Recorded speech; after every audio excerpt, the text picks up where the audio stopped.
All right, welcome back everybody for our final session. We're going to introduce our last panel in just a minute, but we're going to start with our last video message of the series you've been seeing throughout the event from former Virginia Governor Terry McAuliffe.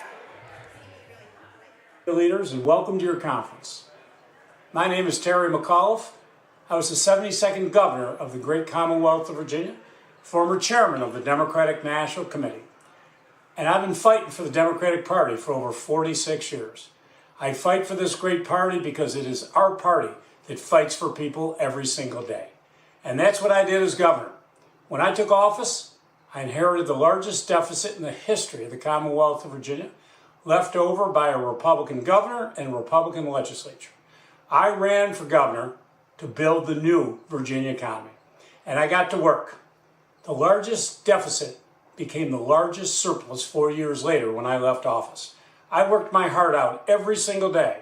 I was the most traveled governor in American history. 35 trade missions all over the world. I recruited 2,100 companies to move into Virginia and created over 200,000 new jobs, high-paying jobs. And that was my mission as governor.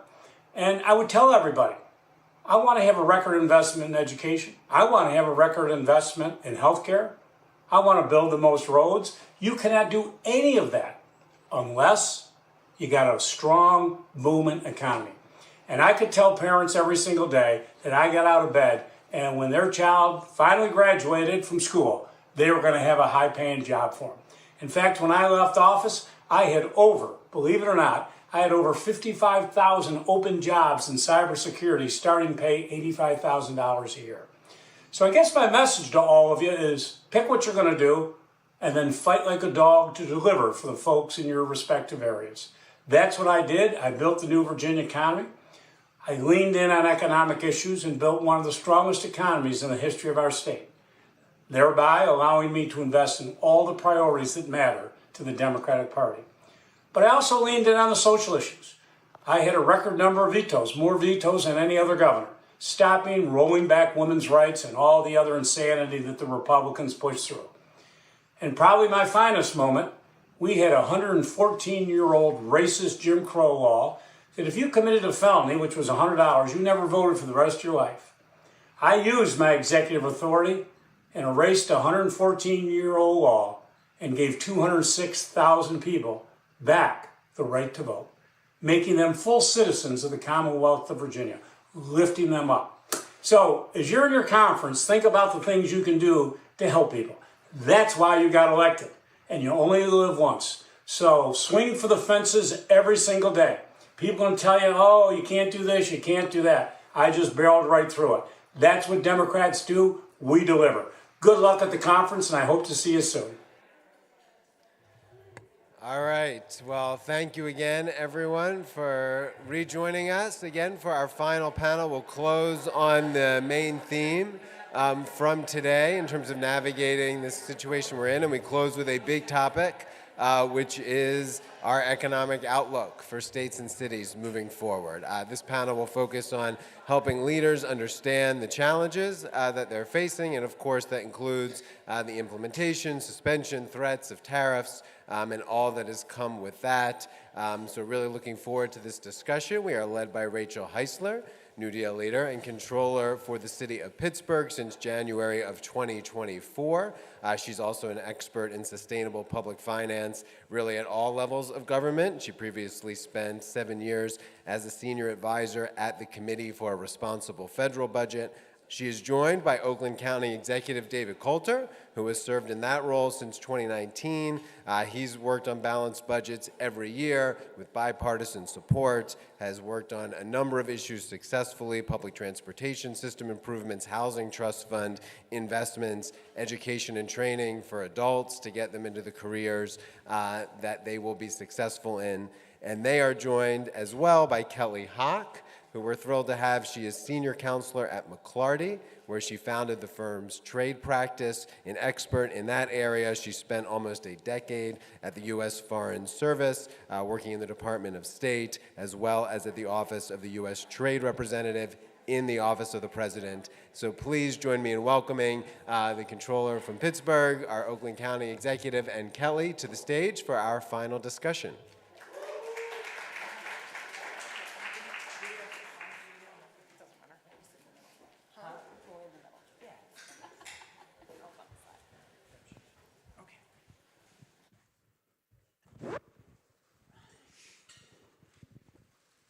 Good morning, everyone. I'm thrilled to be here today with Kelly Myman-Hawk.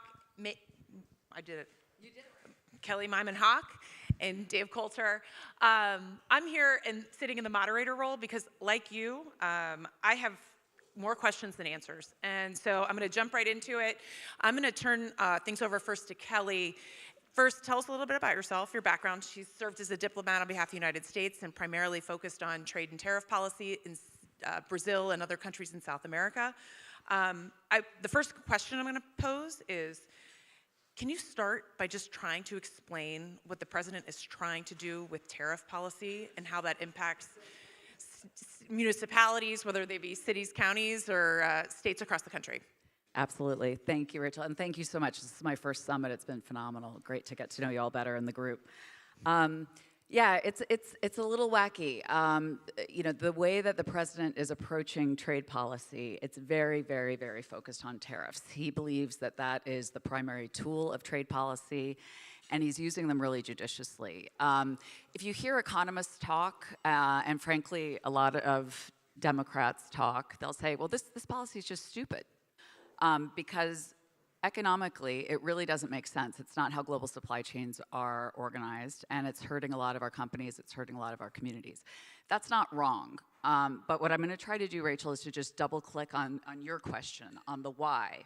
I think that to understand what we should do about this policy as Democrats, how to message on it, I think it's important to understand what the motivation is by Trump.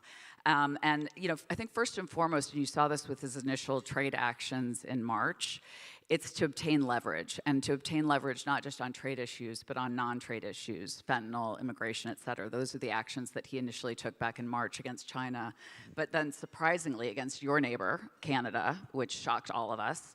And Mexico against our USMCA partners. The Canadians saw that as an attempt to disrupt the status quo. That's the second motivator, disrupting the status quo.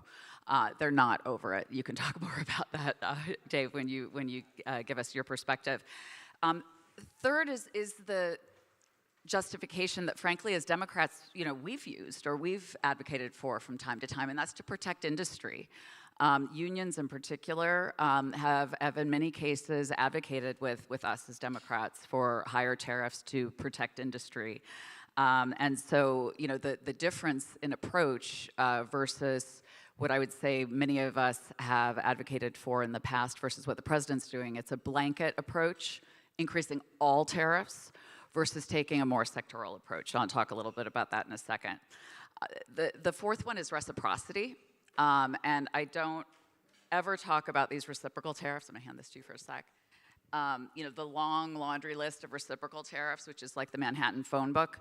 I don't talk about it without using air quotes, because supposedly the motivation was reciprocity to try to get at tariff peaks. Countries like Brazil, where I used to serve, a lot of their tariffs are really high. India, a lot of their tariffs are really high.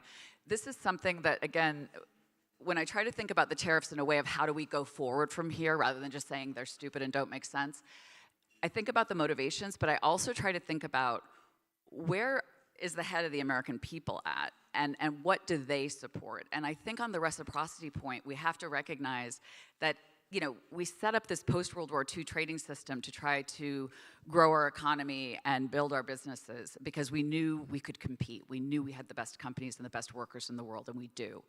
But does it make sense in today's day and age to have a 2.5% tariff on automobiles, which is what we had been applying, when China makes a pretty damn good EV for 10K? It probably doesn't make sense. I think the American people, I think all of your constituents don't think that makes sense. So the reciprocity point, while it's not what they did in practice, I think the idea behind it, the motivation behind it, does make sense to the American people. Also deficits, addressing trade deficits, that is something that the formula for the reciprocal tariffs actually does try to do. And then revenue. is the last motivation. And so I think for some of these tariffs, the 10% across the board tariffs, many of you, like Rachel, have budgets that you're thinking about. I think that a lot of these policies, if we're looking at, these reciprocal tariffs, those, in many cases are so high and are going to cause so much problems to our industry and to our tech companies and our services industries that they might be modified at some point in time.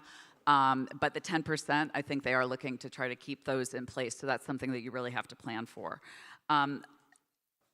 Just lastly, and then I'll stop. I think that, between now and July 9th, which is when these reciprocal tariffs will be, that's the deadline for the 90-day extension of those tariffs. I think that we're going to see an increasingly sectoral approach, kind of moving from the blanket to the sectoral. And I think that you're seeing that with some of the carve-outs. Dates for you all that are managing budgets to think about. July 9th is one, when that 90 days for the review of the reciprocal tariffs comes due. After that July 9th date, we're going to see Canada, which I know is so important to you, Dave. The Canada-Mexico USMCA review, that will start. So we'll see some of those tariffs that have been applied against them taken a look at. And then ongoing, and I didn't mention China. I mean, what Democrats and Republicans, and I think all of our constituents agree upon, is that China's an issue. It's a national security threat. It's an economic security threat. This is what we should be addressing. Those tariffs are exponentially high at 145% plus in some cases. So that is the one that, for me, if I were sitting in your situation as New Deal leaders trying to figure out how to build a budget like you do every day, Rachel, that's the one I would be most concerned about, because that politically, because Ds and Rs agree, because constituents want it, but it's painful. That's the one that really the jury is out on how that's going to be modified, when it's going to be modified. The sides are barely starting to talk. So that's one that's going to be, I can't give you a timeline on that. And I know it's a question you asked me when we've talked offline, and it's a really, really hard one to answer. But there are some sectoral, they're called 232 cases. This is a part of US law, that it's from the Trade Expansion Act of 1962, where you do a national security investigation on certain sectors. A lot of these sectors are ones that came up yesterday when you were talking about construction projects, when you were talking about infrastructure projects. Autos, auto parts, steel, aluminum, lumber, copper, chips, and derivatives, which means your cell phone, it means your computers, everything else. Pharmaceuticals, critical minerals, and derivatives. That means every battery you're thinking about that you might need for projects you're doing, trucks. There's different deadlines for those, but at least there's a process. And so over the next year, for all of those sectoral items, you're going to see investigations going on at the Department of Commerce, where in most cases the public comment periods are over, so we missed the window on for you or your constituents to speak out on that. But there's still, because there is an investigatory process going on at the Department of Commerce, there's at least something that's reasonably, for this administration, transparent. And some, a process to participate in as stakeholders. So I know that's a lot, but there's so much going on, and I probably left things out even at that because I needed my cheat sheet. But that's really the picture as far as what's out there, what are the timelines, what are the motivations. So hopefully that kind of lays the groundwork for what we can discuss today. Thank you, Kelly. As Kelly mentioned, I'm the controller for the city of Pittsburgh, and when we first started this conversation, I was primarily focused on how does this impact the city of Pittsburgh's bottom line, right? Pretty basic. And in my conversation with Dave, who serves as the executive for Oakland County, which abuts Detroit in Michigan, it occurred to me how much more broad the tariff impact is, right? And I think it's particularly interesting for communities who have been so hurt by NAFTA, or we perceive to be hurt by NAFTA for the last 31 years, and here we are now sort of on the other side of the conversation. And so Dave's perspective was quite interesting during our initial conversation because he was just talking about all these other, what I would have initially viewed as ancillary impacts, but they're really core to these local economies, particularly in Michigan or in places like Pennsylvania. So I'm going to turn it over to Dave and let him share his thoughts about what Michigan is going to do, and Oakland County in particular, in these early days, trying to figure out how to, migrate these uncertain waters. Yeah, thank you. And my staff, before I came here, they gave me a lot of data on how the tariffs and impacted our industries and what billion-dollar impacts to various industries, and I was going to talk about that. But we've got experts here that are much smarter about it. And I've learned over the last 2 days that we really have to tell the story of what's happening. What's happening in a place like Michigan and Oakland County, which is a pretty prosperous and well-off county, but is really been turned on its head by not just tariffs, but the whole economic chaos and upheaval, right? And how are we trying to respond to that in order to be just resilient enough to get through the next 4 years, right? And that's really what we're trying to do. And the first thing I would say is I don't even really use the word tariff anymore because tariffs are taxes and people don't like taxes. The Republicans have drilled that into our head over the last 30 years. So I'm calling them taxes a lot more than I call them tariffs because tariffs almost sound friendly and professional. Right? So the average person is like, why are you taxing? Why are you putting these huge taxes on everything that I buy and everything that we make? Good question. Ask the president, all right? So I think it sets the tone. By the way, it's starting to work, and I just want to share with you a little good news, and that is the Detroit Free Press this morning published a poll on how well Donald Trump is doing in Michigan. And I'm embarrassed to say that, Trump won Michigan by a little bit last year, but he's now underwater, 56% disapproval. So that's good news, and we can all be happy about that. It gives us a glimmer of optimism for the next election. And just as optimistic is the fact that the number one issue that they're mad at him about is the economy. So exactly what we're talking about. They don't like what he's doing to the economy. So I read that and I said, cool, all right, we're going to clobber him on this issue. Here's the other thing. Here's the other problem, though. Here's the downside. This wasn't in the poll because they were just polling him. The downside is voters have lost trust in Democrats to fix this problem. They don't think we understand what they're mad about, and we haven't offered a solution to it. So, and it didn't start with tariffs, and it didn't even start with inflation last year. This has been going on for the last couple decades, and I'm old enough to remember and know that it's seeded in things like income disparity. My wages aren't going up while the rich people's incomes are going up. This economy is not working for me. You're shipping my jobs overseas, and the trade-off was supposed to be that I get at least cheap consumer goods in return, but with inflation, we don't even get that anymore. So this isn't working for me. And I literally know people in my county and in my state who in 2016 voted for Bernie Sanders in the primary, and he won Michigan primary, and then they turned around and voted for Donald Trump in the general and I'm like, that blew my head. But what they wanted was a disruptor. They wanted someone who understood that this economy is not working for me. So now that I'm in this role and I have to adjust to that and I have to help convince them that I'm the first Democrat to ever be the county executive of Oakland County. Oakland County is where George and Mitt Romney are from. It's more your country club Republicans that don't like the MAGA disruption. So they voted for me, but it's a light blue county. So I had to figure out, how do I make Oakland County resilient to this stuff? How do I bring them along, knowing that I also think income disparity is a problem and that the economy doesn't work for most of us? And it's a lot of what we've been talking about over the last 2 days, but I'll just highlight a few of the things that I've talked about, the way that I talk about it. First of all, because I'm a New Deal Democrat, I can say we have balanced budgets and a AAA bond rating. I care about the budget. Okay, I'm not a guy that just wants to blow up the budget and spend and give money away. We do it responsibly.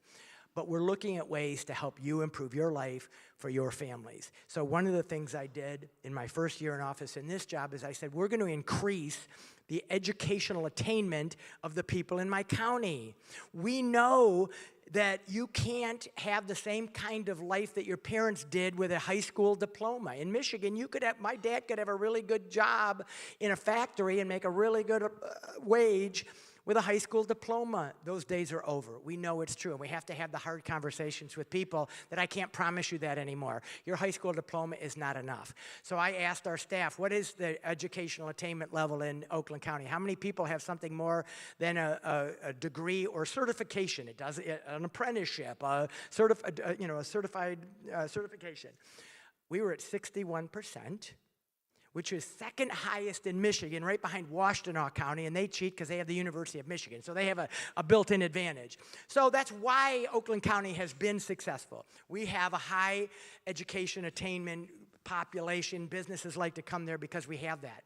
But 60% means 40% of them don't, and they're going to fall behind, and I can't promise them. So I got the education and business and union leaders together and said, what could we do if we all got together to help increase that? How could we do that? And we had this amazing conversation. We batted around all sorts of ideas, but ultimately they said, we can do this, we can lift that number, but Dave, you have to convene us, and you have to invest in us. You have to invest in this effort, and if you do that, we'll partner with you, and we'll do that. So we set this big, audacious goal of, by 2030, we're going to get to 80%. 80%. It's a bonus for the companies that we're trying to attract so that they have talent and a workforce, but the way I sell it, because I'm a Democrat, is we can lift wages, you can get better jobs, you can take care of your family with this.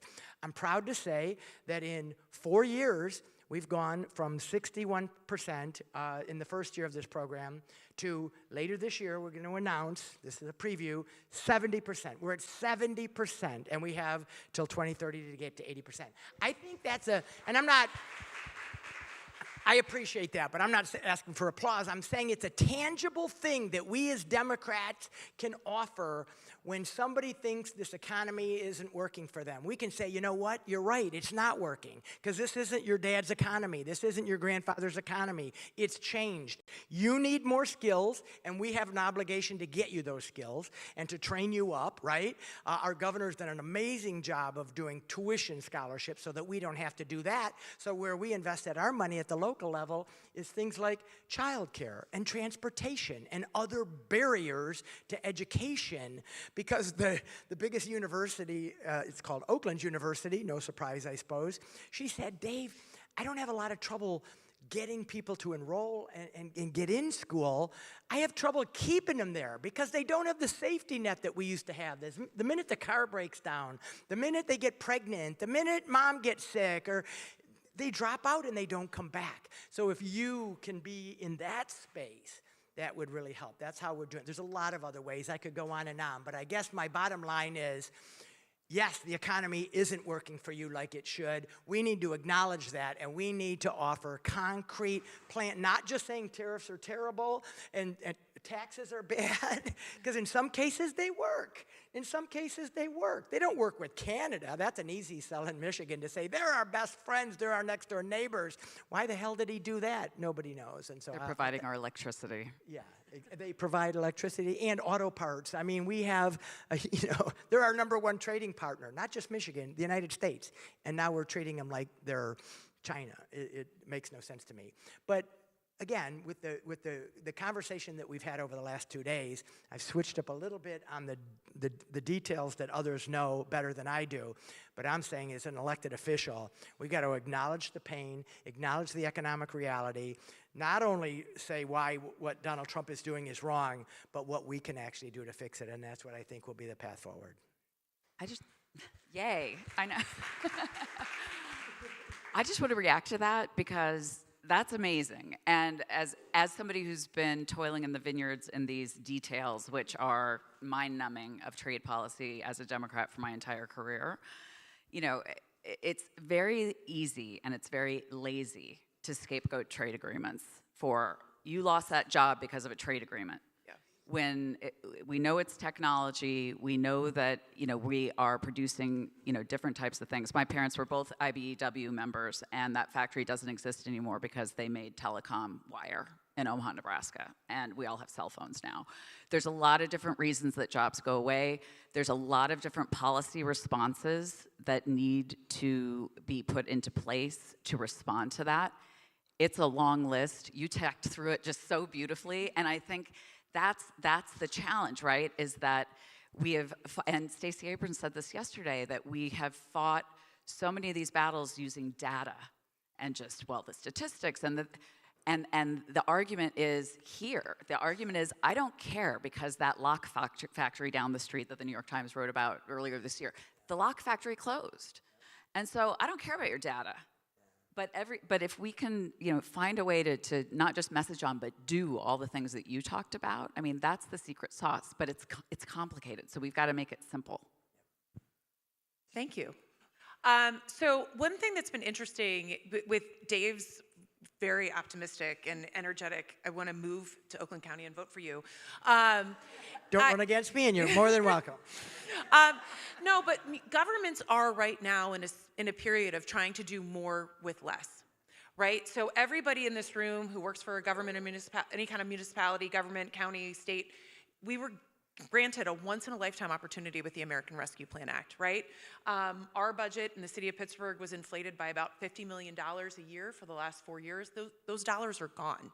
So how, there are bigger economic issues that you've both alluded to that we're all facing, right? Cities are facing it, states are facing it, counties are facing it, and people are facing it, right? So they're relying more on government, but we have less. And to the extent that we're buying things, our dollar is not going as far, and that will continue at a minimum on the national level for at least the next 3 years of 9 months and however many days.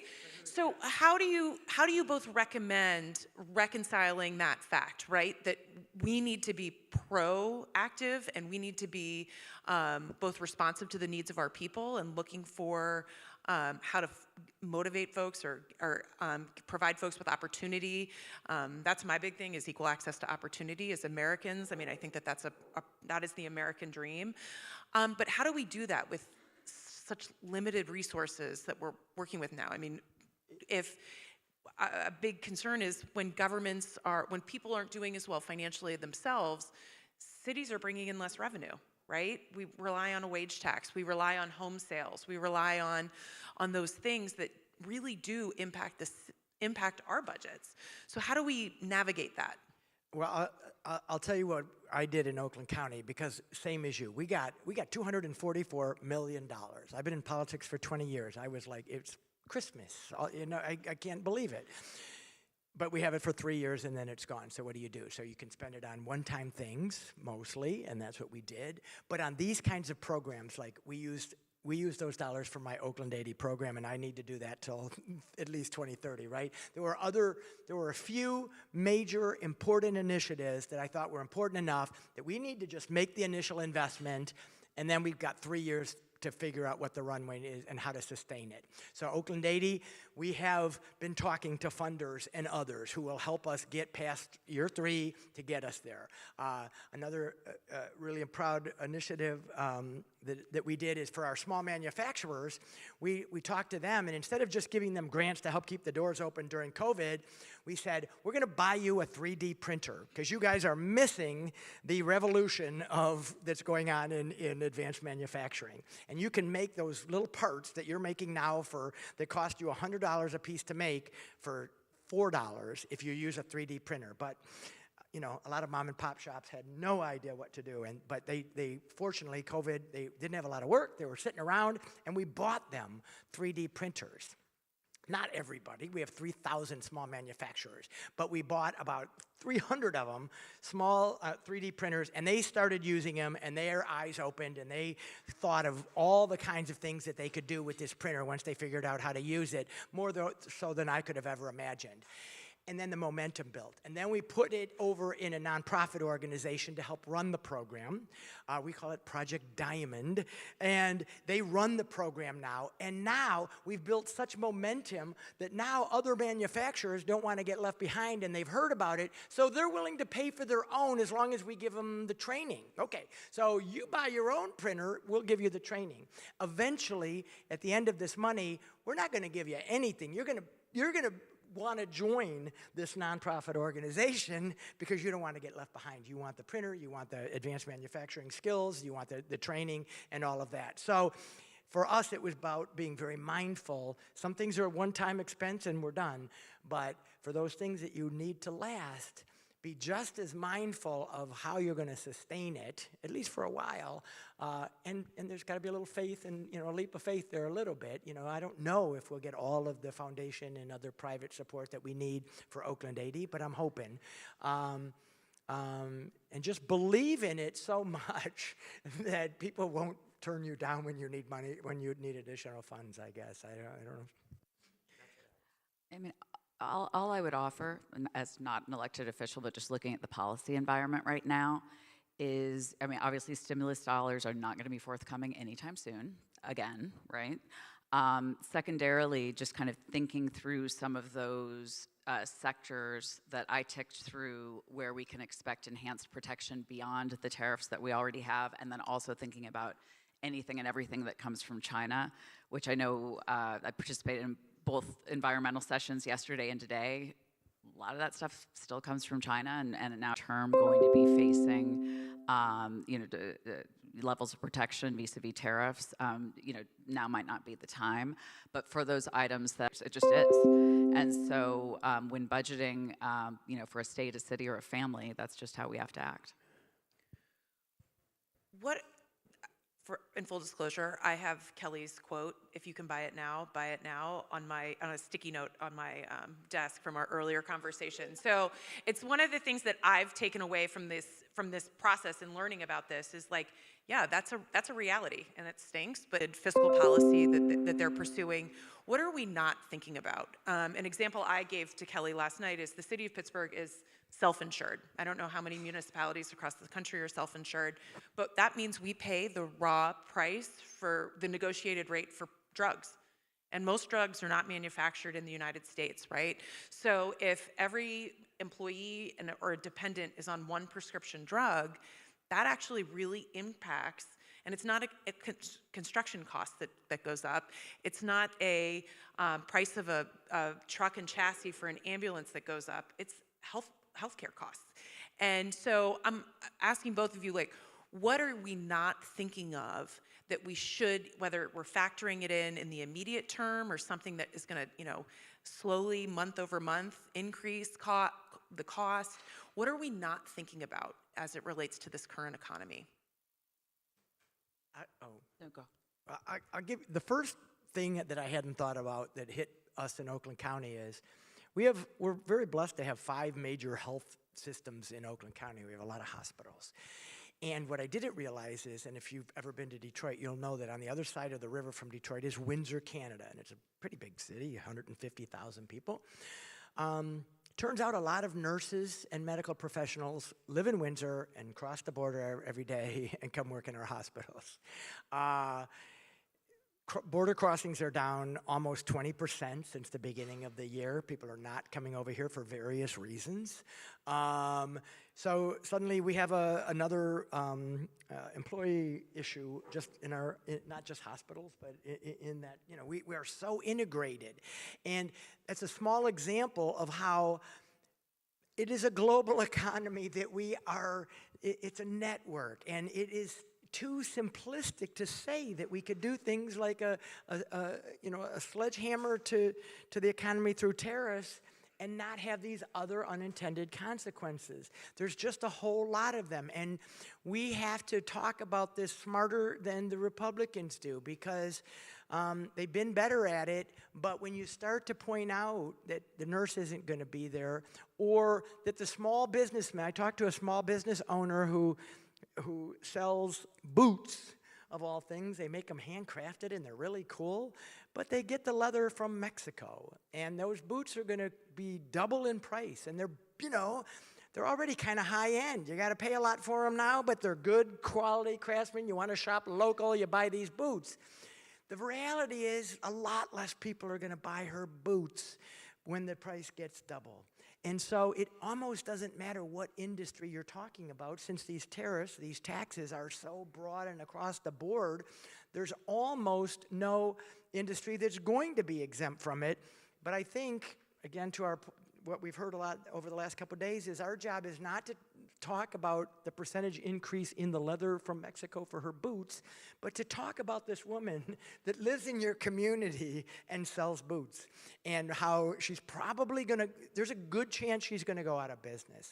And then what the hell is she gonna do, right? And then what's gonna happen to unemployment, and what's gonna happen when these nurses can't cross the border, and what's gonna happen when, and what's gonna happen when.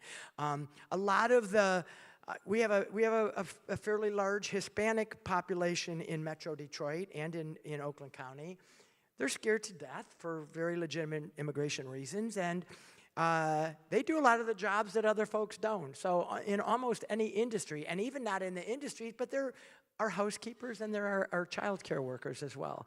And so now the place that you send your kids to go to childcare doesn't have enough people so that we can't see your kid because we don't have enough staff. I mean, it doesn't take much to look around your districts and your communities and find the people who, if they haven't been impacted, very well could be, by looking at her list of, what did you call these, the reciprocal tariff list, and find an industry that is in your communities, and then talk about the shop owner, the person, the nurse, the mom that's going to absolutely be affected by it.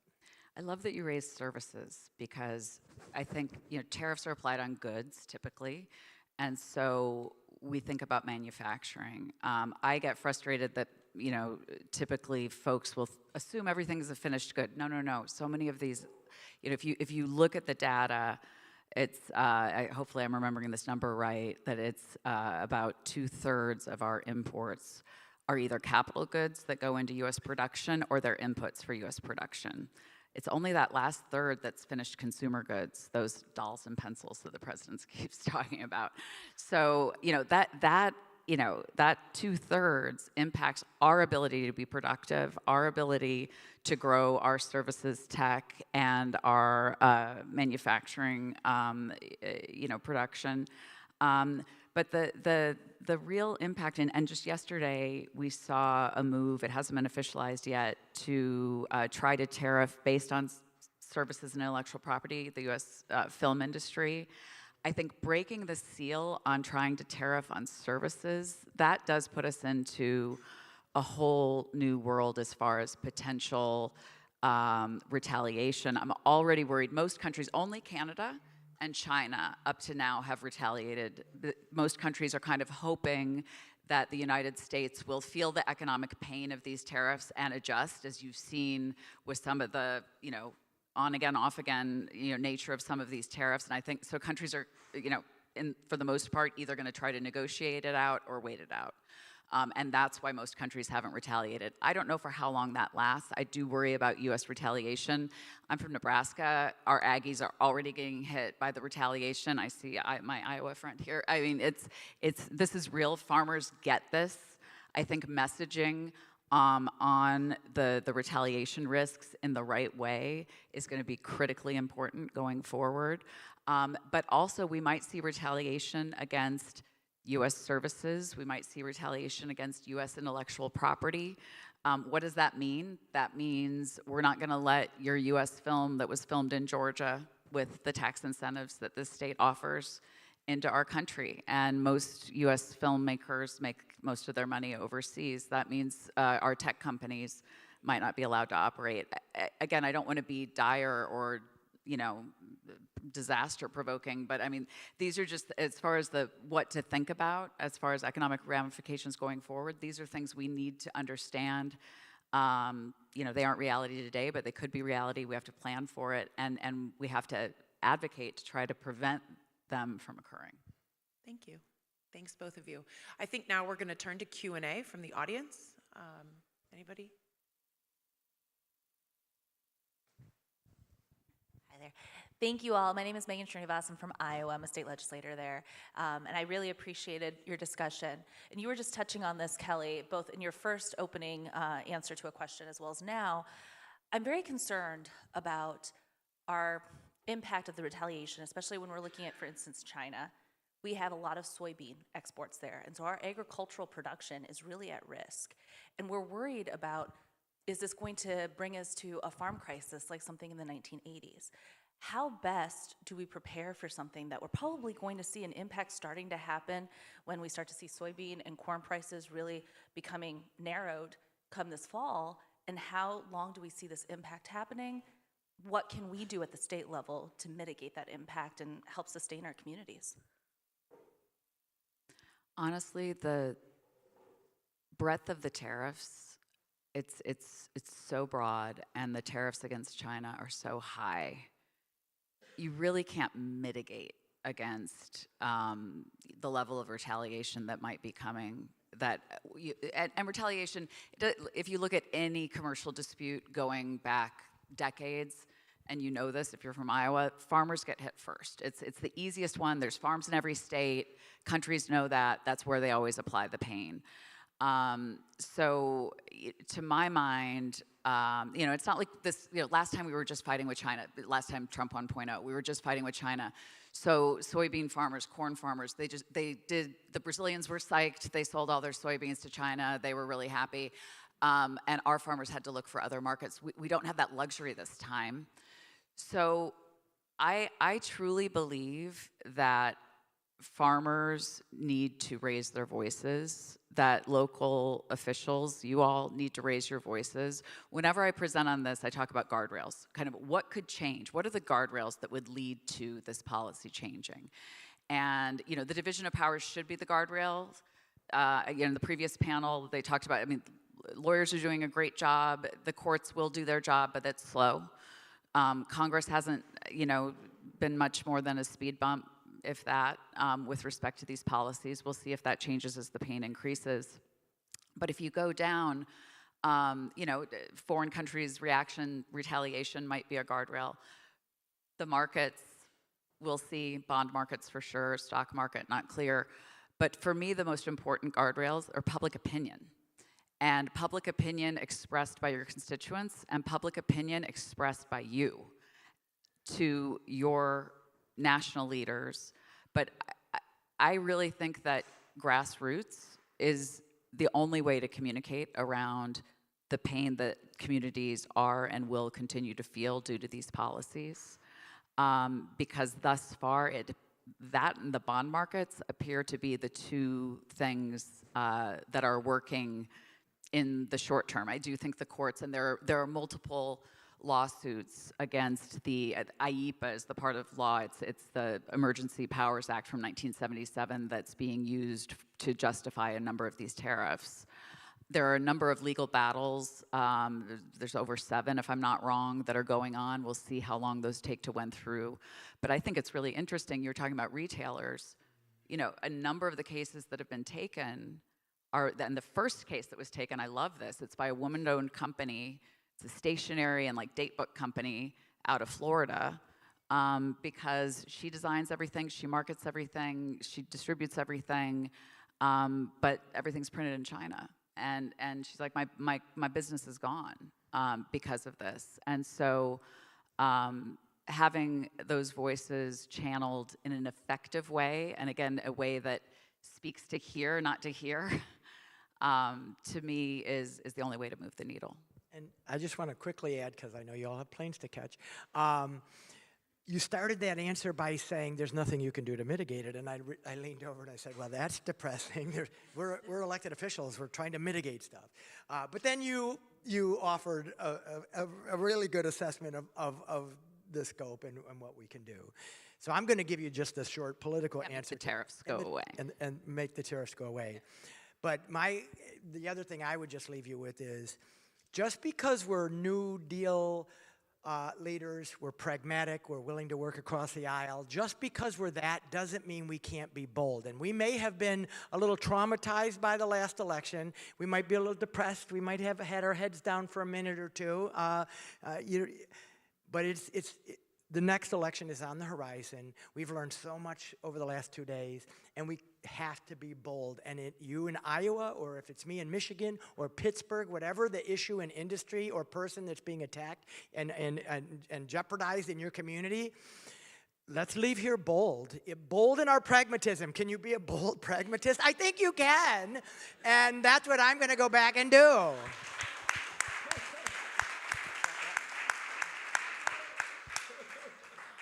Well, that wraps up everything for today. So thank you both. Thank you for the engaging questions, and this has been an awesome experience. And I have learned a lot, and I hope the same. You all can say the same. So thank you, and everybody, take care.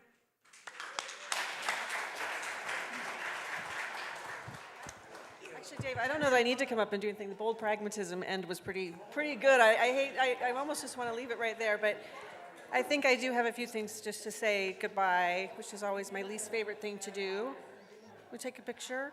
I just want to say a big thank you to everybody for being here. This has been such a needed and such a wonderful thing to be in community with you all in these times. I'm leaving here smarter, more inspired, more resolved to do this work, and I hope that you are too. I always feel that way, but right now in particular, it just feels like this was so needed. And what we heard over the past 2 days, that we all know, is the work you're doing and what Kelly just told us, your voices are so important. And so we are committed, as always, to helping you govern, helping you make government work better, helping you navigate these times, and also helping elevate your voices in any way we can. So I just, a huge thank you. There are a couple specific thank yous. I did a lot last night, but I want to do a few more if you'll indulge me for 1 second. I want to thank our Atlanta and Georgia leaders who, as hosts, you guys were awesome. Set the bar very high for whoever's going to host us next year, so call them and see what they did. I want to thank our Champions Circle. It's a group I didn't thank last night, but people who are sustaining monthly donors of New Deal and New Deal Forum. We are so looking at a couple of you right now. So grateful for all of you. And third and lastly, I'm going to try to do this without being emotional, but I was like, I can do this. I thanked my staff last night, and I just am so grateful to all of them, and Jonathan in particular, of course, our executive director of the New Deal Forum. Thank you. Many of you know that Ben is leaving us in July, and I just wanted to make sure that I gave him his due here because we're very excited for his next phase in life, and his 6 years working with me and working with all of you has been such a important thing. So I wanted to make sure we did that.